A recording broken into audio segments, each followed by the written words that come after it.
Hey, what's up, everybody? It's Wednesday, March 11th. We got some breaking news here. I just wanted to go ahead and put a video out. This one was big time, so I wanted to go ahead and put this one out there, and it's kind of the snowball effect like I talked about yesterday. So check this video out. Be forewarned, you're about to meet the biggest idiot in sports.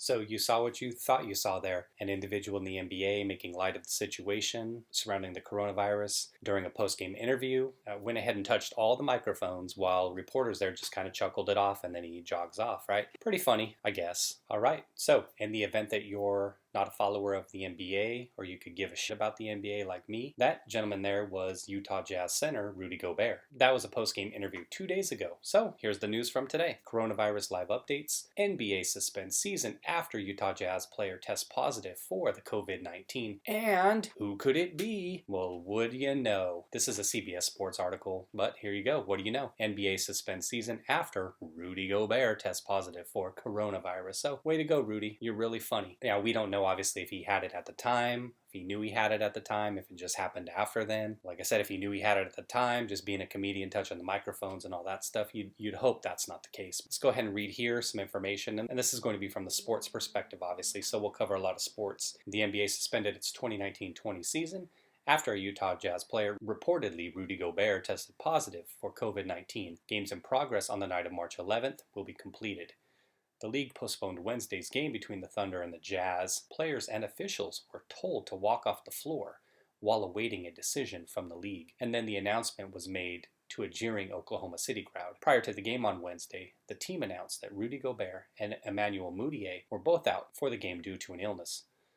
The Warriors, they were going to play their games in front of nobody, basically. San Francisco's health office issued an order here, I guess, prohibiting groups of 1,000 or more people at events. It further goes on to say the league advised players how to avoid it, yada, yada, yada. We don't care about that. And looking at college basketball, their president, Mark Emmert, announced that all Division I men's and women's basketball tournament games will be played without fans. According to Emmert's statement, only essential staff and limited family will be allowed to attend. That press came out before this whole thing with the NBA, so we'll see how it goes. It says here the first 4 NCAA tournament games slated for Dayton, Ohio, and the first and second round tournament games scheduled for Cleveland will be played without any fans in attendance. This comes after Ohio Governor Mark DeWine announced that mass gatherings will be prohibited in the state. It goes on to talk about a couple other things. The Ivy League canceled its postseason tournament. They awarded the automatic bids to their regular season champion. The College Basketball Invitational Tournament's another postseason tournament they have for those of you who aren't aware, but they decided to cancel that. And it says here the Atlantic 10 Conference is suspending handshakes for its conference tournament. You saw the thing. People are out there now. They're doing the dab, pound, or whatever you want to call it, doing the elbow bump like I talked about in my video yesterday. So that's college basketball, but again, with the NBA taking this precaution, you would think that things are going to snowball downhill like it does, right? The NBA is obviously the king of basketball, and it would trickle down to college, whatever their developmental league is. High school, I think they're done, or they may be getting close to completion with their state tournaments. They're probably done. They obviously would have had the same kinds of things happening had their season been going on. The Summer Olympics here, the 2020 Summer Olympics in Tokyo, is the biggest global event of the year, and organizers already voiced concerns that the disease could cause problems. Status of the games could be up in the air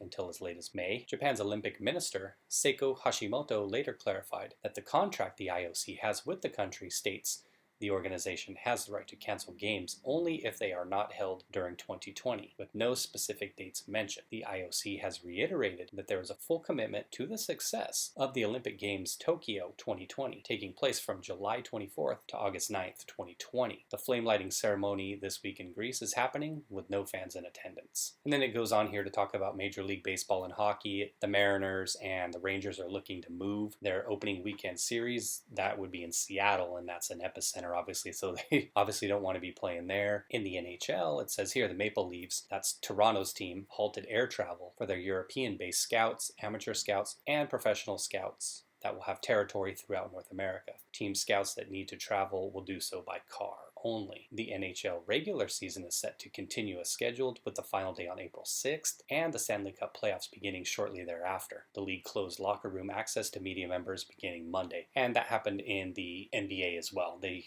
closed everything off to essential personnel only. You would imagine Major League Baseball is going to do the same thing. The XFL is doing games without fans. Sports are obviously a huge part of our culture here in the United States and as well across Canada, Europe, Africa, Asia, you name it. So for this to happen, it's obviously huge. It's a huge blow to individuals, kind of like the morale of it all. But I'm not really into professional sports too much. I don't care about the events itself. I've got my own stuff going on. I've got my own ways of entertaining myself. But for individuals out there who are looking forward to things starting up like baseball, hockey winding down, NBA playoffs coming up, XFL soccer, whatever your thing is, it's definitely a blow for sure. Is it justified? Are we jumping the gun here? Who's to say? I think ultimately, whatever country, if they get a handle on the disease, whatever steps they're taking, whether it's canceling these sports, parades, air travel, rail travel, whatever it may be, whatever it takes to get a handle on this, then I'm definitely with it. Is it overkill in a sense? Maybe, probably, but again, you can't mess around with it. You don't mess around with people's health, and you don't want to get in a situation where you get caught up in all of this stuff happening, and then all of a sudden a stadium, say an NBA stadium that holds 20,000, for a playoff game, you end up having 10,000 people contract the disease. So,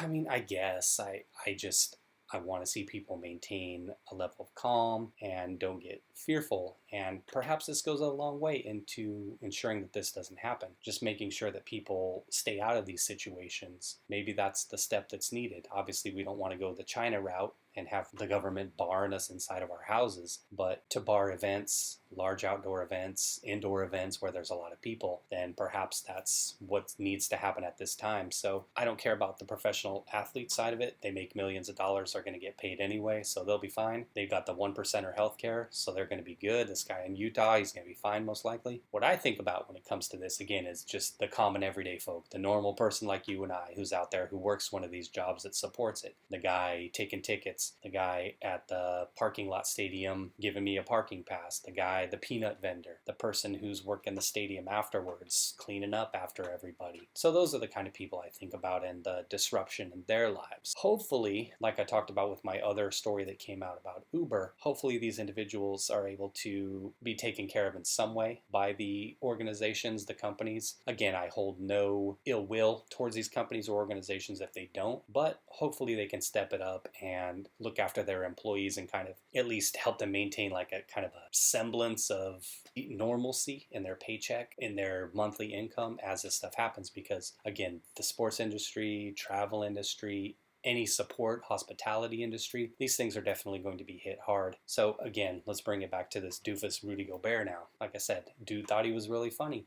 And we joke with our friends about it too. Oh, elbow shake, you know, but now you see what happens. You thought you were funny, reporters thought you were funny, breaking news, all of a sudden the NBA is canceled. Now, my thoughts on that is, could be something where it's a temporary cancellation. You kind of evaluate things. Say we go a month forward and it looks like things are starting to slow down a little bit. Maybe the league just starts up at the playoffs. Same with the NHL. I think their playoffs kind of run concurrently. Maybe it goes 2 or 3 months down the road and you pick it up at the playoffs. It's hard to foresee a situation where you don't have a champion in sports. That's a hell of a disruption, right? It's happened in baseball when they've had strikes. 1994, I can think of, was one where they didn't crown a champion. It's something that I think they'll probably evaluate on a week-to-week or kind of a month-to-month basis. But again, though, Rudy Gobert's an idiot, number one. And number two, I'm kind of with it, you know, in the sense that whatever you have to do to ensure that this thing doesn't spread, because now people are starting to really understand. People have been talking about it. Creators have been talking about this for weeks now. Some have. I'm not going to act like I was beating the drum hard. You kind of see this thing coming, and you can see other things happening too, to where it's like, if you're shutting this stuff down, just shut it down. I asked the question last week in my video,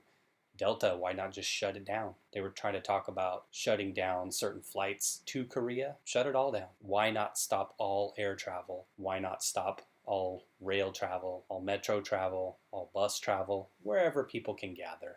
I don't like to be that person that's trying to sound the alarm, because I'm just chilling here. I'm just kicking back, seeing what's going on. But if you feel like this is the way that you can help calm public fear, maybe that's something you got to do. Again, how many times do I have to say it? Rudy Gobert, you're an idiot. The NBA is canceled. Again, and my hope is that all of these organizations are able to find a way to help the employees, like I said, those individuals that are out there doing the dirty work, the behind the scenes work, that they're able to help them kind of maintain like a sense of normalcy in their income, so that they don't end up getting kicked out of their houses or things like that. I don't want to see that happen to my fellow Americans or anybody around the globe.